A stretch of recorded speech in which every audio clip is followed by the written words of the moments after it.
التي تطلع على الأفئدة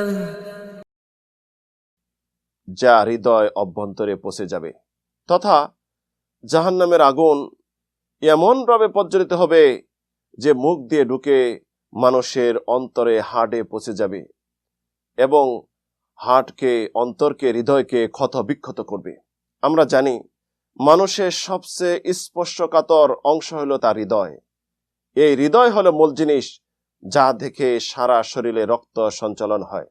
এটি যদি বিকল হয়ে যায় তাহলে সে মৃত্যুর দিকে ঢলে পড়ে এবং সে হার্ট অ্যাটাক, ব্রেন অ্যাটাকও করে। তে যদি হৃদয় পর্যন্ত তার আগুন পৌঁছে যাবে, তথা হৃদয়ে যখন আঘাতপ্রাপ্ত হয় মানুষ, সে মৃত্যুর দিকে ঝুঁকে যায়, মৃত্যু হয়ে যায়, মৃত্যুর সন্নিকটে হয়ে যায়, কিন্তু জাহান্নামে তাদের মৃত্যু হবে না। সুম্মা লা ইয়ামুতু ফিহা ওয়া লা ইয়াহইয়া।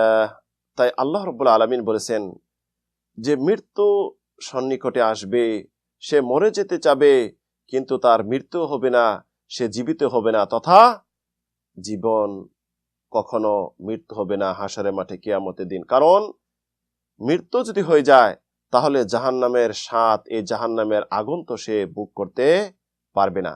অন্যত্র আল্লাহ রাব্বুল আলামিন ঘোষণা করেন, ওয়ায়াতিহিল মাউতু মিন কুল্লি মাকান, যে মৃত্যু সর্বদিক দিয়ে তাকে গ্রাস করবে, কিন্তু তারপরও যে মৃত্যু হবে না। পরবর্তী আল্লাহ রাব্বুল আলামিন বলেন, ওয়ামা হুয়া বিমাইয়িতিন ওয়া মিন ওয়ারাইহিম আযাবুন গালিব,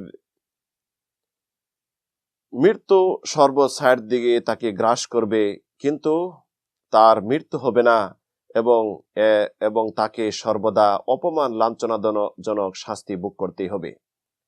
তাহলে মৃত্যুর আশা করবে কিন্তু মৃত্যু হবে না, কারণ মৃত্যু হলে তার আযাব থেকে তো বেঁচে গেল।